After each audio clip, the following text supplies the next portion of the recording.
Young Turks, Cenk Uygur, John Roll. Look at this twist. How you doing, John? It's been a while.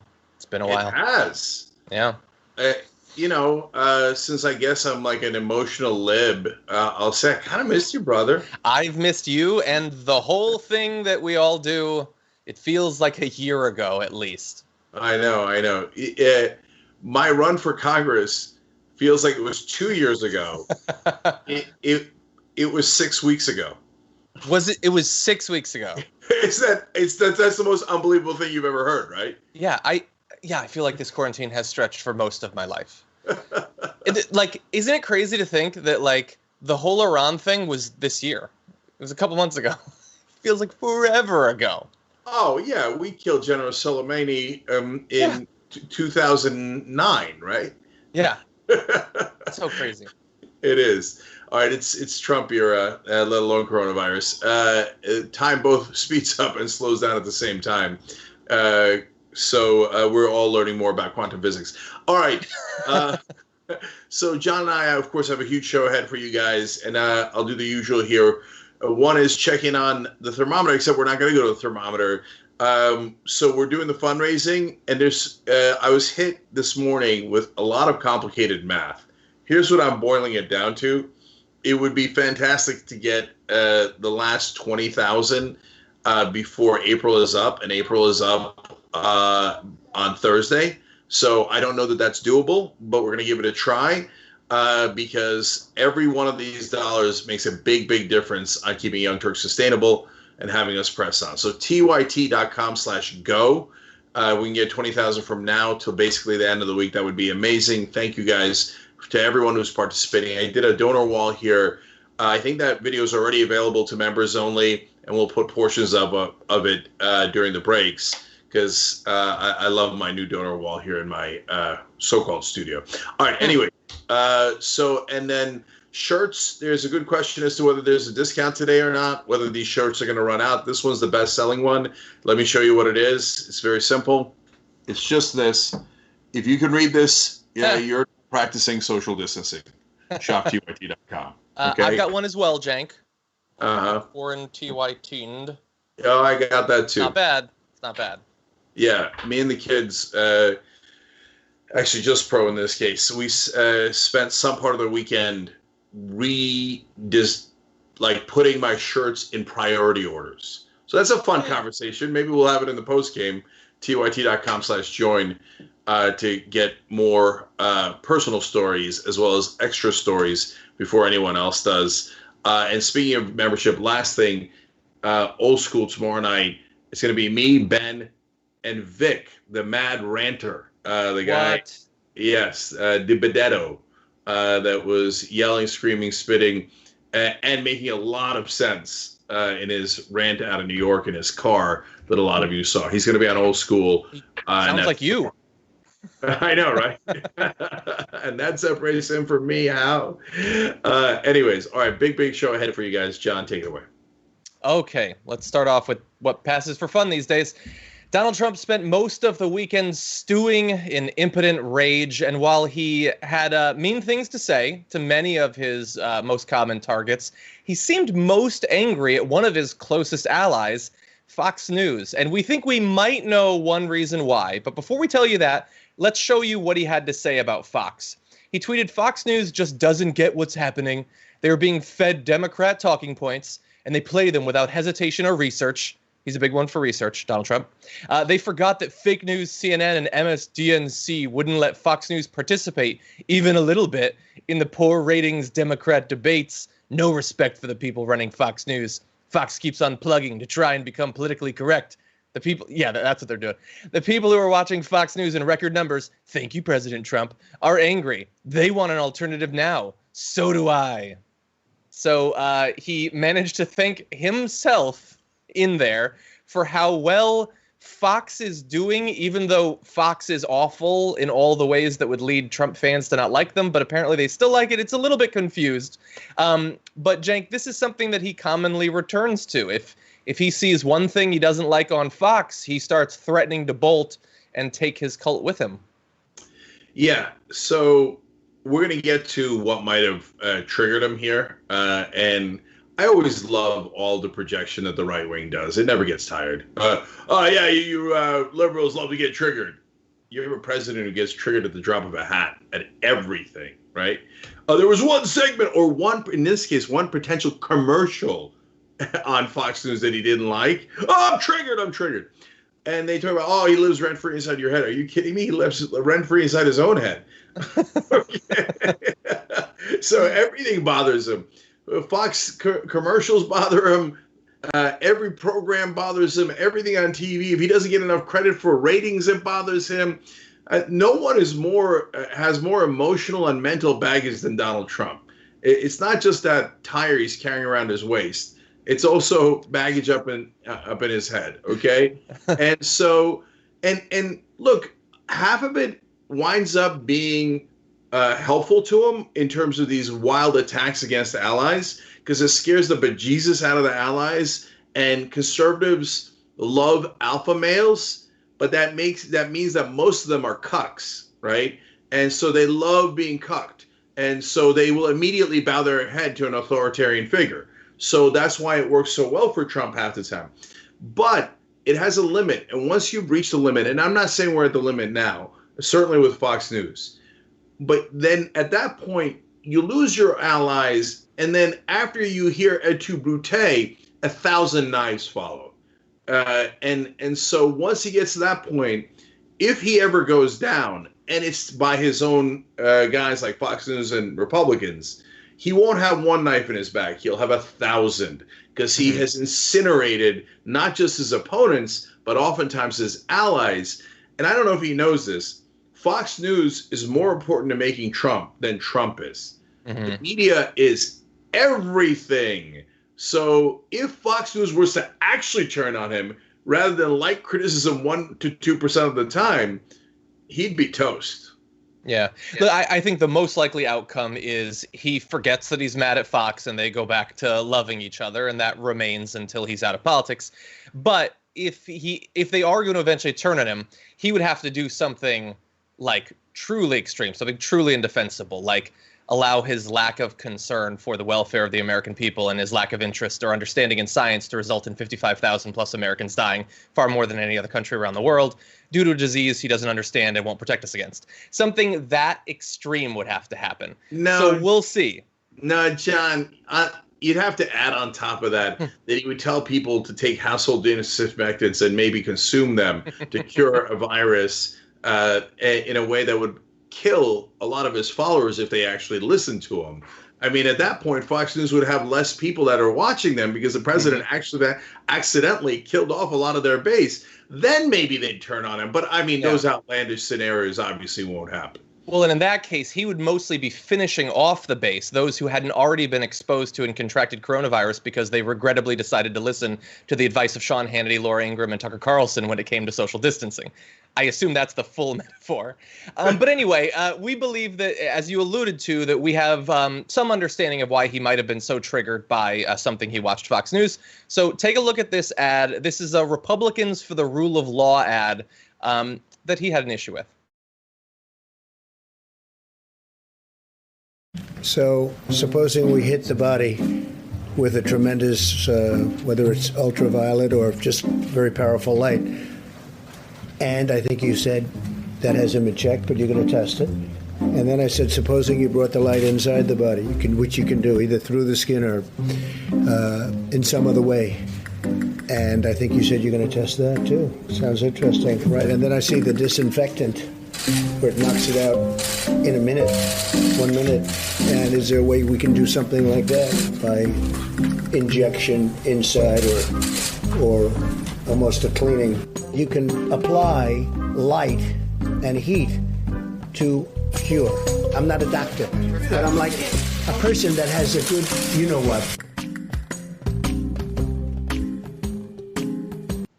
Damn.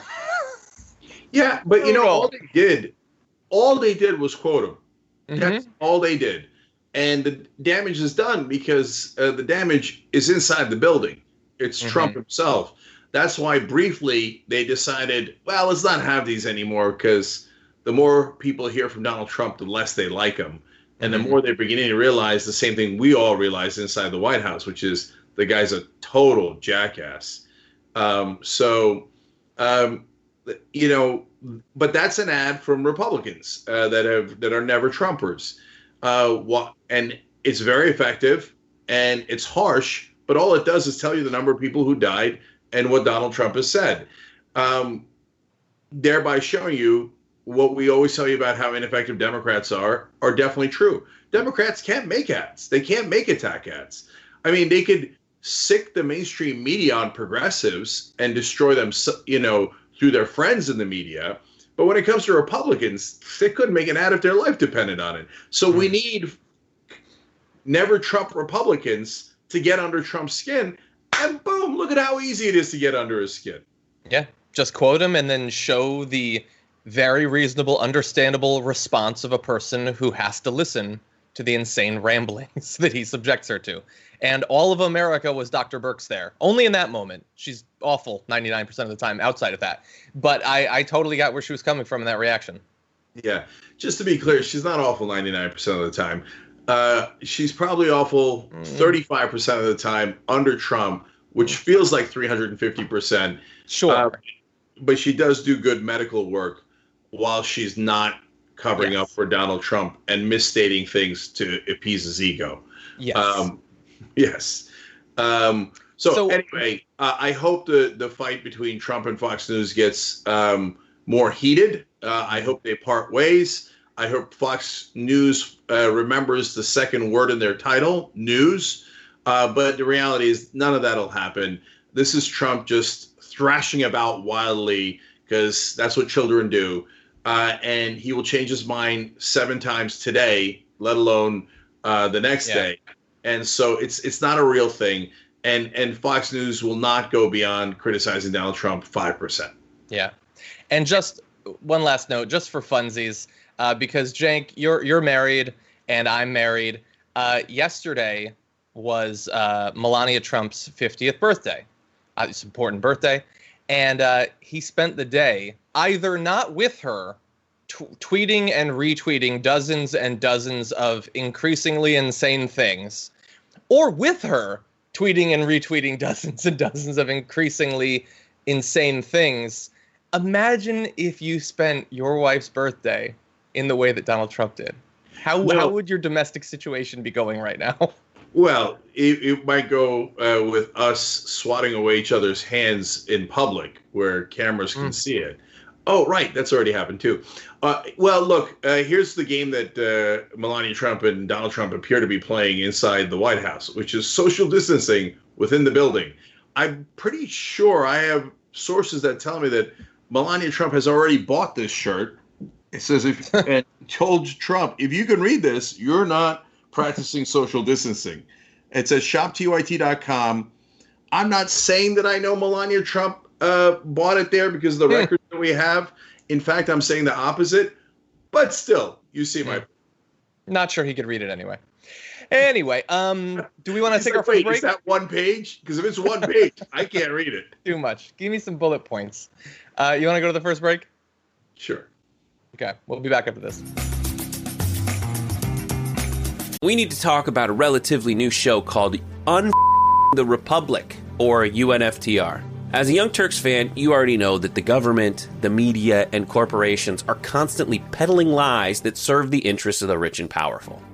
But now there's a podcast dedicated to unraveling those lies, debunking the conventional wisdom. In each episode of the Republic, or UNFTR, the host delves into a different historical episode or topic that's generally misunderstood or purposely obfuscated by the so-called powers that be, featuring in-depth research, razor-sharp commentary, and just the right amount of vulgarity.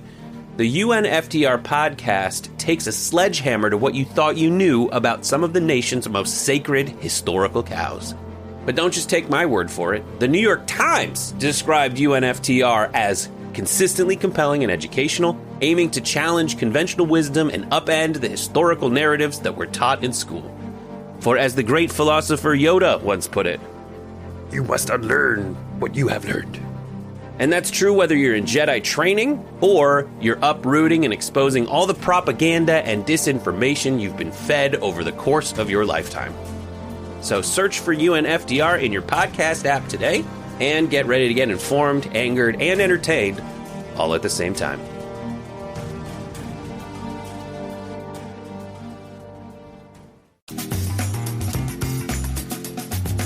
All right, back on the Young Turks. Cenk and John with you guys. Let me read member comments as usual. Pixie Hacks writes in, super psyched that the first episode of True North is on YouTube now. Woo. Johnny Pie with the puppies plus a veritable art ghost town. Hell yeah. Are more episodes coming? Yes. So you will definitely be able to see them on all of our linear platforms, Roku, Pluto, Zumo, Comcast, Xfinity, YouTube TV, and the list goes on. You can definitely see them as members, tyt.com/join, and we're putting up more and more on different platforms. And in the Arctic, they were practicing social distancing before we knew what it was. You'll see some of that in True North. It's a great, great show of John up in the Arctic. All right. The whole team did a great job. Oh, the second episode is available as of today, and we'll be replaying live. Not live, but it'll be replaying every weekday for this week. All right, excellent. Rebel Fish wrote in. He wrote this actually a couple of days ago, but I loved it. I wanted to bring it back. He said, I just finished transferring the last of my money into Aspiration account, and I feel clean. Anyone with a heart needs to take their money out of the clutches of the big banks and put it where it will be used for good, not the greed. Greed, aspiration.com/TYT is an excellent way of doing that. And we plant 10 trees. I don't know that it's specifically in the Arctic, but it'll help the Arctic. If you sign up, we do that. And there's a program within Aspiration that you could use, round up your change to help plant more trees, too. Michelle writes in, I haven't been able to donate in a while, but I just made a $27 donation. I want to do what I can. Thank you, Michelle. Appreciate it. That's tyt.com/go. You're the best. Carrie asked about the quarantine shirt. It is in the shop, Carrie. I don't have the exact link, but if you go there, it should definitely be under new shirts. Ethos, that's shoptyt.com. Ethos Data Informatics writes in on YouTube Super Chat. This is his words. The scumbags in New York DNC took Bernie Sanders off the ballot for 2020. Look, I think it's a dubious strategy of collecting delegates anyway. I think you're either in the race or not. Maybe we can talk about it more in the post game. But yes, they did do that. Brent Parker on Twitter says, Victor Bidato, I couldn't ask for a more appropriate guest in this moment on Old School. A super funny, justifiably angry average Joe. I need more of that energy in my life right now. Well, you're going to get it right after the main show tomorrow on Old School. So check that out. It's first part of it is freely available to everybody, so everybody can watch it. And you know the show's live, obviously, starting at 5:30 now because we got guests and interviews. Last one. Tim Joyce says, I hate to defend Trump, but injecting bleach and sticking flashlights up your butt is the most thought-out Republican healthcare plan I've heard in the last 10 years. So it's detailed. Yeah. All right, John, take it away. Okay, let's move on. It appears that new marching orders have gone out to the Republican Party, and it's pretty simple. The strategy will be attack China. And eventually, there might be some sort of subtle forms of it, but the early attempts have been a bit stumbling. Here is Tom Cotton giving it his best try. Scandal to me that we have trained so many of the Chinese Communist Party's brightest minds to go back to China to compete for our jobs, to take our business, and ultimately to steal our property and design weapons and other devices that can be used against the American people. So I think we need to take a very hard look at the visas that we give to Chinese nationals to come to the United States to study, especially at the postgraduate level in advanced scientific and technological fields. You know, if Chinese students want to come here and study Shakespeare and the Federalist Papers, that's what they need to learn from America. They don't need to learn quantum computing and artificial intelligence from America. Okay, so we're going to have the details about the marching orders for just a second, but I just wanted to give us a chance to respond specifically to what Tom Cotton said. There was a lot that was stupid there, but I do want to give him credit for pointing out that if you want to learn about Shakespeare, where better to go than a country he wasn't born in, never lived in, and didn't die in, like America. The country didn't even exist back then. No. But chance of Tom Cotton knowing that. Well, let's put it this way. A Chinese student is more likely to know that than Tom Cotton. Okay, so look, we're about to tell you the avowedly racist strategy that the Republicans have adopted one more time that Tom Cotton is the first to road test, along with a couple of other Republicans in the country. Specifically about Cotton's comments, this is the kind of ignorance that the right wing loves, and they see the polling apparently is working well for them on this. So they're like, oh, I got it. What if we bottle up the whole world and we bottle up information and we make it seem like, the Chinese are particularly odious, and when they come to our universities to learn like anyone else, they're doing it in some nefarious plot to steal our information by attending college. Mm-hmm. No, you're just trying to rile people up against Chinese in general. And this whole reference to the Chinese Communist Party, which is what they're supposed to say, according to the talking points that they got, just super silly. How about the North Korean Communist Party, whose leader that Donald Trump fell in love with? How about that? So it's all fake. Every part of it is fake. Now let's explain some of the racism, too. Actually, a weird connection there is that the North Korean leader actually wrote most of the plays commonly attributed to Shakespeare. So there is a connection there.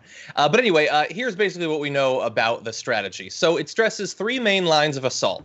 That China caused the virus by covering it up, that Democrats are soft on China, and that Republicans will, quote, push for sanctions on China for its role in spreading this pandemic. And it says specifically, according to this memo, don't defend Trump other than the China travel ban, attack China. Which is, it's always interesting when you say explicitly, like, hey, our president, indefensible. Don't waste your time. Don't defend him, except on this one thing. Instead, just attack. And I've actually seen a bit more of it happening today, which we'll get to. But let's also briefly mention that while this appears to be sort of an organized strategy on the Republican side that has been rapidly disseminating, multiple different politicians doing this in one day, it's not like you can't find this on the other side, too. I mean, Joe Biden had that ad that was sort of implying that Trump hadn't been sufficiently harsh on China.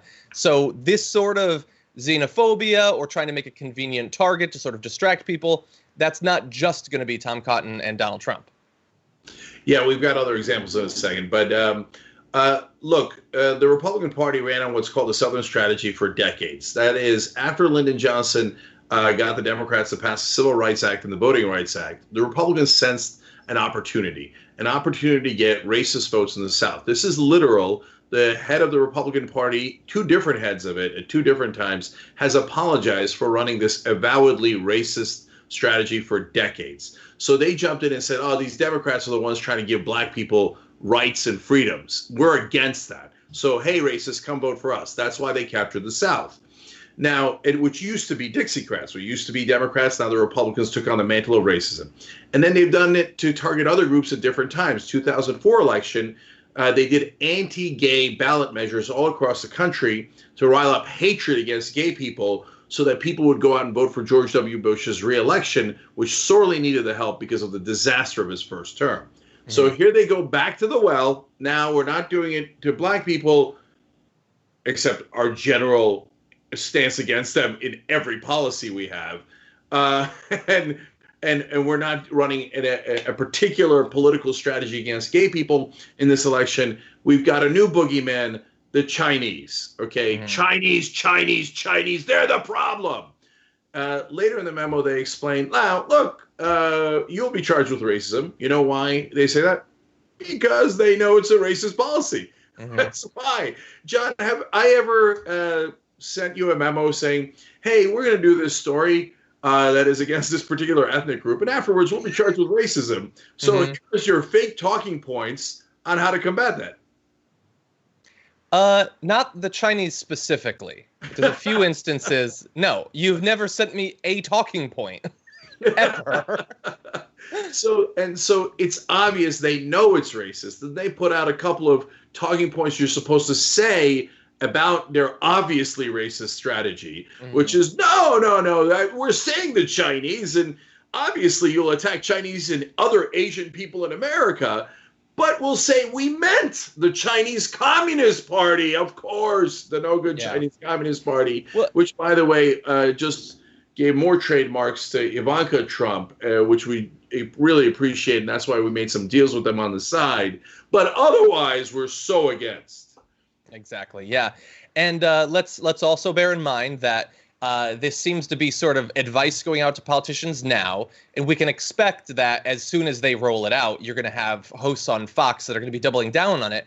But you can never really say exactly who started it, if it's the chicken or the egg, because it's been weeks and weeks now of Sean Hannity and Tucker Carlson pushing, calling it the China flu and stuff like that, and saying explicitly that we're not making it enough about the Chinese. So they've been doing that for some time. And I don't have exact quotes, but I've been trying to follow along as we've been doing this. Trump is doing his press conference right now, and he apparently floated in some way some sort of sanctions or reparations that we want to get from China for their role in this. I don't have the details on this, but that would certainly be a new direction to go in. Okay, two things about that. Number one, they're like, okay, we're going to do sanctions on China. You've been doing sanctions all along. Mm-hmm. It's not because of the pandemic. It's because Trump believes in sanctions. And coronavirus wasn't around 3 years ago when you started the sanctions. So, but again, facts don't matter because they're Republicans. And if you don't know that by now, you're lying or you're pretending. You know that. You know the Republican Party is not attached to facts. Anyone who thinks otherwise is an absolute fool. Right. Yeah. And then in terms of saying, well, China caused don't get me wrong. Do I think the Chinese government, do I trust their numbers? No. Do I think that they hid a lot about the coronavirus? Absolutely. Is there a smart way to push back against that? Yes. Is it to run your political strategy to defeat Joe Biden and the Democrats? Wait a minute. That has nothing to do with our foreign policy with China. Exactly. Okay. Mm-hmm. And then in terms of that pushback against China, if it was really about that, you would change some policy. But you already have the sanctions. All you're doing is, this is a 57-page memo saying not our policy, our political strategy is to blame it on China. But if we're doing that, guys, we now have the most cases of coronavirus in the world by a lot. We have over 1 million cases. We crossed that today. And we have 56,000 that are dead already. Triple the second closest country. So the rest of the world can say, oh, under your logic, the whole world is sanctioning America because America is spreading coronavirus worse than any country on the planet. And that's a fact. Yeah. So this isn't about any of that. This is just about, how do I get racist Republicans to get animated enough to vote for me on Election Day? And you can expect 2 weeks ago, Lou Dobbs was already saying military action will be necessary against China. If Trump is coming out with harsh talk against them, that's all he's going to be broadcasting for the next 6 months. Lou Dobbs, business news host, will be calling for war against the Chinese. Well, no, he already did. No, I know. I'm saying that will be he sort of raised as a possibility, obviously wants it. That's all he's going to be doing soon. And by the way, I want to read you one other thing that Trump said. We're not going to do a lot on the press conference, but when I saw this, I thought I got to read it. So this is according to Daniel Dale, who live tweets a lot of these press conferences. He says, told that states have reported an increase in people taking disinfectant since his comments last week, Trump says, quote, I can't imagine why. I can't imagine why. Asked if he takes any responsibility, he says, quote, no, I don't. To which I say, of course. But thank you again to the reporters. Responsibility for a few weeks ago, the reporters who were saying, this is a new Trump. This is a somber Trump. It really seems to have sunk in. He really seems to understand this. He's not taking responsibility for telling people to inject themselves with disinfectants. So that's how far he's come. The new presidential Trump. Yeah, please. All right. And real quick, John, who are some of the other Republicans who now have started saying the Chinese talking points since they all got the memo? Yeah, so we do have the, Brett, if you could get this ready, we have the Attorney General of Mississippi who is threatening a lawsuit against China. Let's take a look at that. My role as the Attorney General is to protect all Mississippians, their health, their security, and their prosperity. So by bringing this suit, it allows Mississippians to seek justice and hold China accountable. Because if you look at what they've done, this has been a very malicious, it's been a very dangerous cover-up. Attorney General, I would never count out or mess with Mississippi. But what are the prospects of this lawsuit against one of the largest countries on the planet who's going to want to just swat it aside, doesn't even take responsibility on the international stage? Well, that's true. I mean, it's certainly a tough lawsuit. However, it's the right thing to do. We must hold them accountable. They have caused us not to be prepared, and this has damaged us on so many levels. Loss of life, economic damages. And so it's a tough one, but we're going to win because we're going to hold them accountable. You know, John, that's just a wild coincidence that Republican officials in Mississippi and Republican senators and the president all happen to be saying the same talking points after they all received a memo with those same exact talking points. What a wild coincidence. I'm sure that she's really looking out for the taxpayers of Mississippi, looking to win that lawsuit, which has 0% chance of succeeding.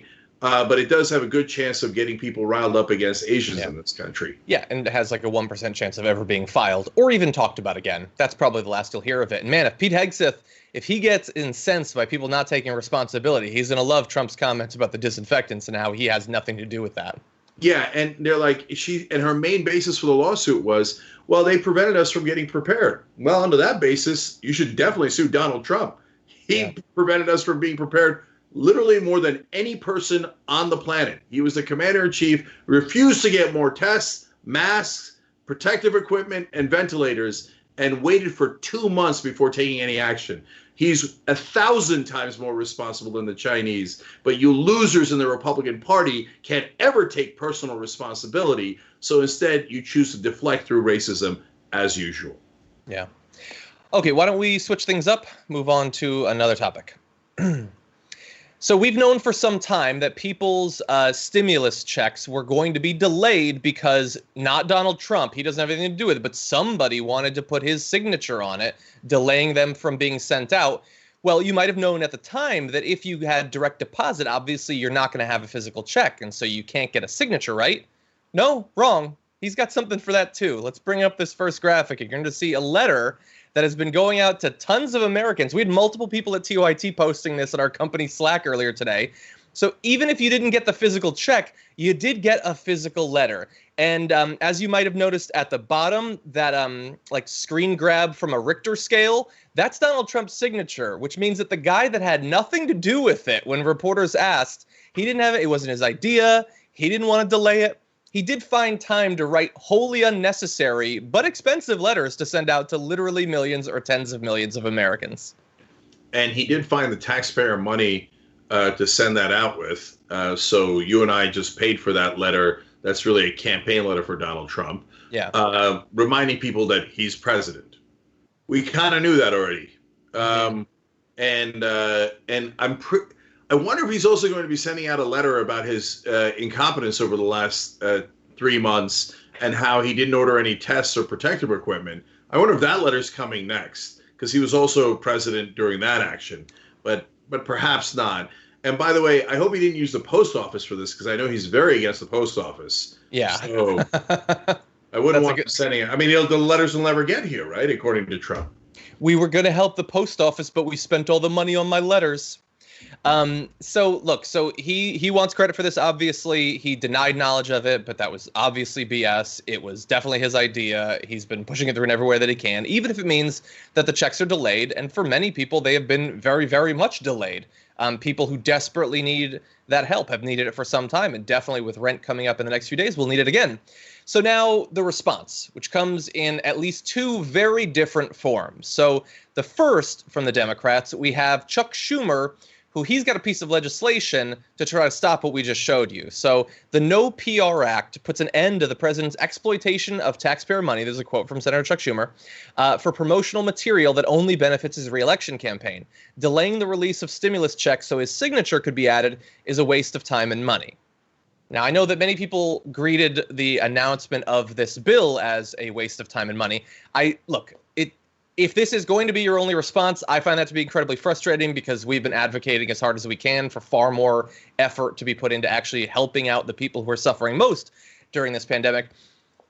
If it's one and done, if they can quickly pass it, which they definitely can't, then it'd be perfectly fine to stop Trump from, spreading his propaganda at our expense, I think. Yeah. So when you put a specific title on a bill like that, it is for marketing purposes. So if it's a title that just runs on and is not an acronym of any sort, that's a normal title. And I don't have any problem with people putting on specific titles for marketing purposes.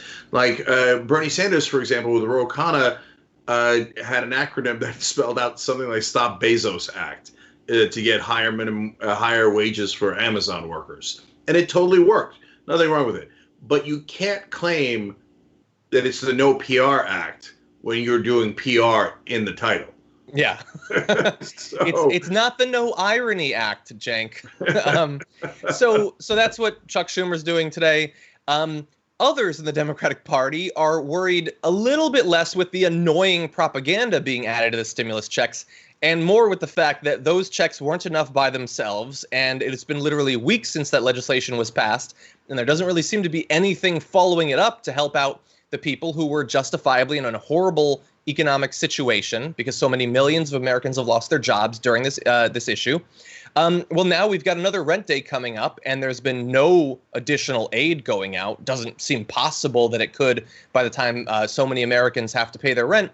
And so they are advocating for a substantive response, substantive solutions to these people's problems. And we have several examples of that. The first is from Representative AOC, who tweeted, "I want everyone to know that the White House, Mnuchin, McConnell, and Congress know that there is a housing crisis looming due to inaction on rent and mortgage relief. If we don't act ASAP, millions could face foreclosure and eviction. Dems have plans to stop it. It's being blocked." Okay.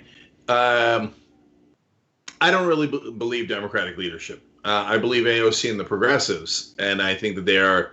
The reason she's making that public statement is not to put pressure on the Republicans. It's to put pressure on Democratic leadership, because it's one thing to have a plan. It's another thing to fight for it.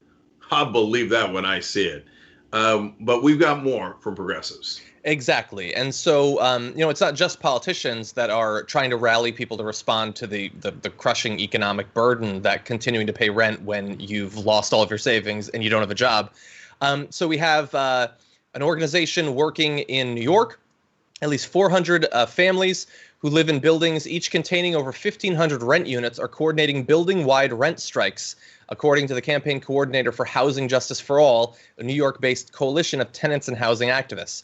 Additionally, over 5,000 people have committed through an online pledge to refuse to pay rent in May, as of this morning, at the very least. And so these people are organizing to say that they are not going to pay their rent. And you have some politicians who are trying to help them out. For instance, Representative Ilhan Omar, she unveiled her Rent and Mortgage Cancellation Act, a bill to institute a nationwide cancellation of rents and home mortgage payments through the duration of the coronavirus pandemic. I actually think the best plan was the one that a comic came up with, Vic DiBenedetto. So he is a comedian in New York. He did an angry rant. Do we have that, guys? No. Okay. It's okay. You can see Vic on Old School tomorrow. Okay, so make sure you're watching that. The first part of it will be right here on youtube.com/TYT. Main show now starts at 5:30 with interviews, and then 6 o'clock Eastern is the Young Turks. And on Tuesdays, right after the main show, you've got Old School, and Vic's going to be on with us. He did an interview earlier today, and tomorrow it's Old School. But no kidding around. His idea in the middle of this raging rant that he did that went absolutely viral and got tens of millions of views was his idea that, hey, why don't, instead of doing nothing or canceling the rent or mortgage, why don't you just, if you have a mortgage, for example, the banks could take the 3 months that you owe during coronavirus. Right now, the current plan is in the fourth month, you have to pay all 4 months. But as Vic was pointing out angrily but correctly, people don't have that money. That's why they didn't pay the first 3 months. It's not like magically they're going to have 4 months of rent when it comes due. No, take those 3 months of mortgage, for example, and put it at the end of your mortgage so that you still pay it, you extend it, but you don't have to pay it right now. Mm-hmm. Well, the banks don't want to do that because they lose a little bit of money. Not their principal, not the money overall, but they lose interest and they lose other things. So, I mean, the banks won't take 1 cent off your bill, right? Mm-hmm. So what you need is legislators to fight forcefully for that idea, which is now what progressives are doing, and Omar's going even further than that. But the real question is Democratic leadership going to stick up for the average American? Yeah. And John, they said, oh, yeah, we did a little bit of the $1,200 check, Democrats fought for that. But the lion's share of that, basically $6 trillion stimulus bill, went to giant corporations. Yeah. And then they did some for small business, which is great. And actual Americans come dead last. And they said that's going to be the fourth stimulus bill. They've done 3 so far. Now, you want to bet to see if the Democrats can fight and win against the Republicans on helping the average American? I bet any money I have that they fail, and it's because they're not going to fight that hard. I got a bit of a preview earlier today. I saw a clip of Nancy Pelosi being asked about, some sort of ongoing UBI, and she seemed terrified to talk about it. Like she said, is that something that maybe we should consider? Well, yeah, a lot of people talking about it, maybe at some point, maybe something, I don't know exactly what form, but no, maybe at some point, something like that might be something that we should talk. Get her off the air. Put on AOC, put on Rashida Tlaib, put on Anna Presley, put on Ilhan Omar. All of them are far better advocates for both the values and the policies that should underlie and represent the Democratic response to coronavirus and the economic collapse that it has precipitated. And we don't have that. We have effectively people that are just bodies wasting time and space and giving Donald Trump and the Republicans all the time they need to formulate some sort of way to distract people from their own failings of the last few months. When a corporate Democrat says we'll begin to consider that means there's no way we're going to do it. We might come back to it 30 years from now. Okay. So, John, the reason they don't put on AOC or Ilhan Omar, they wind up getting on air by themselves just fine, but they don't put them on air to represent the Democratic Party is because they do not. I know. They represent progressives, and we are diametrically opposed to the corporate leadership of the Democratic Party, who do not want UBI, who do not want any of those things that they're pretending to want. And they will soon say, oh, these Republicans, they're so bad. By the way, send me money. Give it to my corporate Democrats. We've got to beat the Republicans. Yeah. But golly gee, there was nothing we could do. So write it down in stone. It's what happens every single time. It's not an accident. That's part of the game that's played in Washington. Why don't we take our second break? All right. When we come back, more updates on the Tara Reade story. A couple of more folks corroborating that story, even more so than on Friday. And I talked to Dave Weigel. If you saw the interviews before the show, will anyone in Washington care? That's a really good question. Let's give you all that when we return.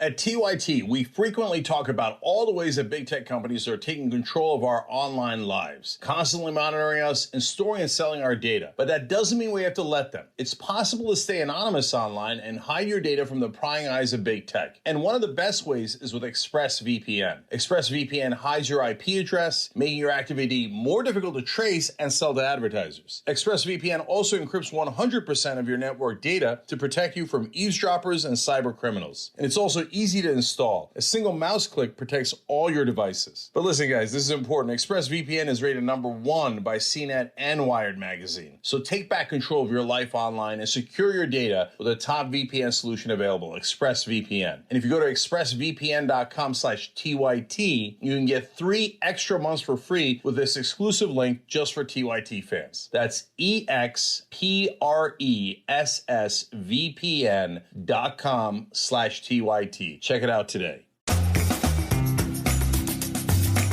All right, back on the Young Turks. Cenk and John with you guys. A couple of quick comments here. Meg in the member section says, Tom Cotton looks like a human coat rack. LMG15 says, even Tom Cotton's name sounds racist. That's a funny comment. It doesn't mean anything, but it's funny. It doesn't mean anything. That's funny. Okay, Hercules writes in, it sounds like the Republicans want to bring back the hateful and racist Chinese Exclusion Act, which banned immigration from China between 1882 and 1943. That's true. That's a fun trivia fact / a disastrous trivia fact. Only nationality ever banned completely from America was Chinese. And so there's been a lot of racism in American history. So it's hard to take the cake on that. But in terms of excluding immigrants, no one has been excluded and discriminated against worse than the Chinese in American history. Charles Massey writes in on YouTube Super Chat, blame. The Republicans have their whole careers based on who they can push their screw-ups on to deflect from their own lies. Progressives 2024. Well, brother, I'm working on Progressives 2024. On May 5th, we're going to do a giant 3-hour show where I'm going to unveil my 5-year plan to get progressives into power. And there's going to be a special surprise on there as well. And we're going to play some games, me, John, and Anna. A lot of fun to look forward to there. If you miss any portion of that show or any other show, tyt.com/join to become a member. All right, John, what's next? Cenk, could you whisper the surprise? I want to know before anyone else knows. No. Oh, okay. Then I'll find out live, most likely. Okay, Let's move on to very serious story. More individuals are coming forward to corroborate the allegations that Tara Reade has made against Joe Biden. Let's run through a few that have come out just in the past couple of days. Reade's former neighbor, Linda Lacasse, a Biden supporter, tells Business Insider that Reade told her about the alleged assault in detail back in 1995 or 1996. Quote, "This happened, and I know it did because I remember talking about it. She was crying," Lacasse said. Quote, "She was upset, and the more she talked about it, the more she started crying. I remember saying that she needed to file a police report." The other source, Lorraine Sanchez, who worked with Reade in the office of a California state senator in the mid-1990s, told Insider that she recalls Reade complaining at the time that her former boss in Washington, D.C. had sexually harassed her and that she had been fired after raising concerns. And so, look, we know the details of what's being alleged, but now, seemingly every few days, more details are coming out, including individuals who are willing to go on the record with their name to say that they were told aspects or details of this story back at the time that Tara Reade is saying it happened. All right, so let's go over some of the facts here, and then let's talk about the politics of it as well. So the original accusation was actually, when you say original, Tara Reade first said that Joe Biden had inappropriately touched her, as he had with many other women, the touch in the back, the hair, etc. But the latest allegation was a much more serious sexual assault where he reached underneath her skirt, and I don't want to get into the details of it every single time, but you probably heard it already. And at the time, she said her mom, her brother, and another friend, and the brother and the friend confirmed she did say it at the time. The mom had passed away recently, but on Friday, The Intercept broke the story that the mom had called in to CNN's Larry King Live back in 1993 and said she was concerned because her daughter was with a very famous Senate office and had recently left because of issues. Now, she didn't clarify the issues, so you could say it's not 100% corroborating, but boy, there she is on tape in 1993, concerned for her daughter. She didn't say Biden, but her daughter worked at Biden's office, and it is Tara Reade's mom that called in. So now, on top of that, we have two more corroborating witnesses that John just told you about. Okay, that's a lot of corroboration. I asked Dave Weigel about it a little while ago. He's a Washington Post reporter. It's not. Don't blame him. He's just reporting this. I asked him about, is there any movement among Democrats? Is there any concern among Democrats in Washington? And he said, as long as Biden's poll numbers are still ahead of Trump's, there appears to be very little concern in Washington about these charges. And now, one more aspect of the politics. We told you ahead of time that they would not talk about these Tara Reade allegations during the primaries. The press, not forget establishment Democrats, forget Biden's team. I understand their motivations. But the press would not talk about it while Bernie Sanders was in the race. And then once he dropped out, they would talk about it nonstop. Ta-da! We're like magicians, John. It's amazing how we do this. Well, and the weird thing is that, it's this story, obviously, about a woman who's been victimized, a perfect example of the way that we've seen that women in a number of different industries, but in politics, that's one of the big ones, women have been harassed, assaulted, and then when they've raised concerns, they've been ignored. And so by ignoring that story, the media seems to be implying that they don't necessarily care about these stories, or that their caring about these stories is incredibly dependent on the woman doing the accusing, and especially the person who's being accused. But the weird thing is, the thing that I can't understand is that earlier this year during the primary, when Elizabeth Warren claimed that Bernie Sanders had said he didn't think she could win because she was a woman, that became the biggest story in the primary for like 2 or 3 weeks. So it implied that the media did care about what people say and do when it comes to women. But then suddenly, when it's not about a comment that they dispute was said, when it's about a woman who says that she was harassed and assaulted, like, they weren't interested as long as it mattered. And I would say they haven't gotten to the point of even like constantly talking about it now. They're covering it, and I expect that they probably will once Donald Trump starts to raise it as a concern, which he 100% will. You can bet your last dollar on that. But for now, they're still seeming to do a little bit of damage control for themselves while they continue to do damage control for Joe Biden.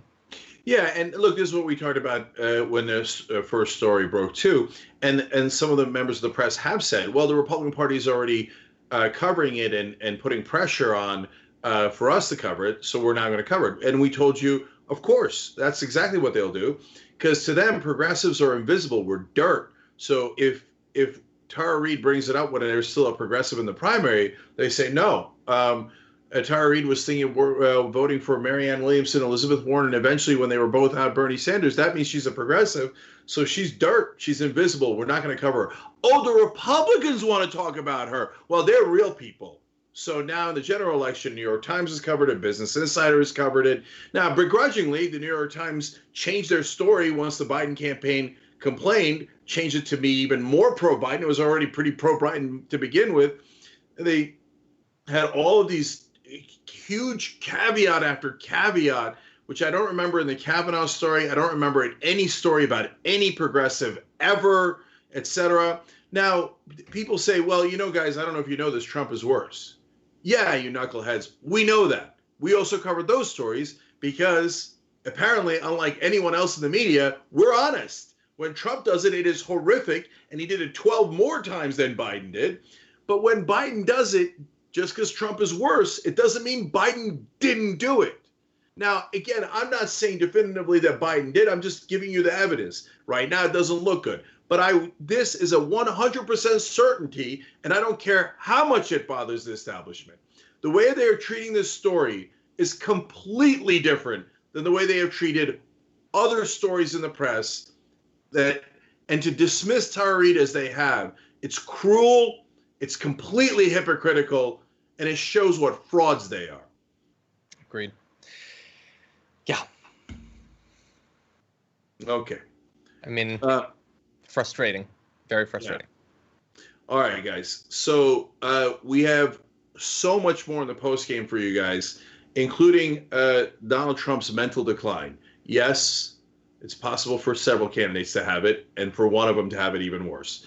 And we'll also show you MAGA guys accidentally singing a gay anthem. We'll be back.